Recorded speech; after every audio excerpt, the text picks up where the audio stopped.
ভাই, আমাদেরকে 10 প্যাকেট কাচ্চি দেন তো। 10 প্যাকেট? আচ্ছা ভাই, একটু দাঁড়ান, আমি আপনাকে দিতেছি। আচ্ছা ঠিক আছে ভাই, দেন।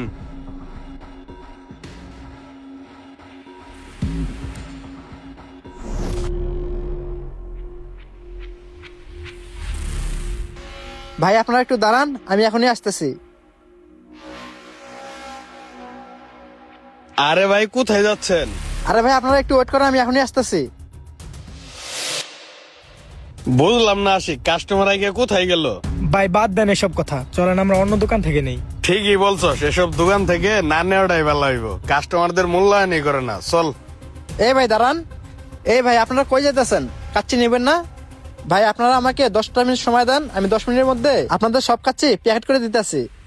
না না ভাই, দরকার নাই, আমরা অন্য দোকান থেকে নিয়ে নিতেছি।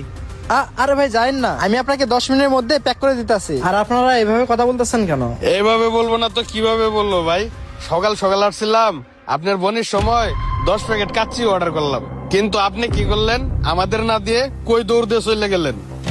আমরা 10 প্যাকেট কাচ্চি নিব, আর আপনি আমাদের কোনো মূল্যায়নই করলেন না। এটা কোনো কথা? ভাই দয়া করে রাগ করবেন না, আমি একটা জরুরি কাজে গেছিলাম। সমস্যা নেই, আমি আপনাদেরকে এখনই 10 প্যাকেট কাচ্চি প্যাকেট করে দিচ্ছি। বুঝলাম না ভাই, কাস্টমার রেখে আপনি কি এমন জরুরি কাজে গেছিলেন? মাফ করবেন ভাই, সবার আগে আমার কাছে ওই মালিক, কাস্টমার না। মালিক? মালিক মানে কি ভাই? একটু বোঝাই বলেন তো। ভাই আমার এই কাচ্চি দোকানটা খোলার আগে সর্বপ্রথম আগে আমি ওই মালিককে স্মরণ করি, তারপরে আমি ওই আল্লাহর দরবারে 2 রাকাত নফল নামাজ পড়ে নেই। তাই ভাই আমি দৌড় দিয়ে মসজিদে চলে গেছিলাম। আর আমি এটা বিশ্বাস করি, আল্লাহর নাম নিয়ে কোনো ব্যবসা বা কাজ শুরু করলে আল্লাহ সেই কাজে বরকত দেন। আচ্ছা ভাই, আমি মানলাম আপনি নামাজ পড়তে গিয়েছিলেন, কিন্তু আপনি যাওয়ার সময় যে 1 প্যাকেট কাচ্চি নিয়ে গেলেন, সেটা কেন নিয়ে গেলেন? কেন নিয়ে গেছি শুনেন তাহলে। ওই মসজিদের পাশে একজন বৃদ্ধ লোক থাকে, তাকে দেখাশোনা করার মতো কেউ নেই। তাই ভাই আমার দোকানের প্রথম খাবারটা আমি তার জন্য নিয়ে যাই। বাহ, আপনার চিন্তা ভাবনা তো খুবই ভালো।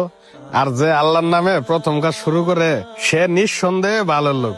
তবে আপনি একটা কথা বলেন, আপনার এত লস হয় না? এই যে আমরা চলে যাইতেছিলাম, আমরা যদি অন্য দোকান থেকে নিতাম, তাহলে তো আপনার 1000-1200 টাকা লস হইতো।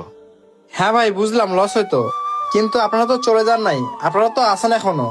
ভাই এটা হইতেছে আল্লাহর রহমত। আর এটাও সত্যি, 2-1 জন কাস্টমার চলে যায় তাতে আমার কিছু যায় আসে না, কারণ ওই উপর আল্লাহ অসীম দয়ালু, সে চাইলেও তাদের ছাড়া আমার অনেক বেচা কিনা হতে পারে। আপনি তো আচ্ছা মানুষ, আল্লাহর উপরে আপনার এত বিশ্বাস। ভাই আপনার বিশ্বাসটা আমরা ভাঙতে দিব না, আমরা আপনার কাছ থেকে কাচ্চি নিব। হ্যাঁ আশিক, তুই ঠিকই বলছস। ভাই, আমাদের লাগিয়া 10 প্যাকেট কাচ্চি প্যাকেট করেন। ঠিক আছে ভাই, আপনারা আরেকটু ওয়েট করেন, আমি আপনাদেরকে 10 প্যাকেট কাচ্চি প্যাকেট করে দিতেছি। আচ্ছা ঠিক আছে।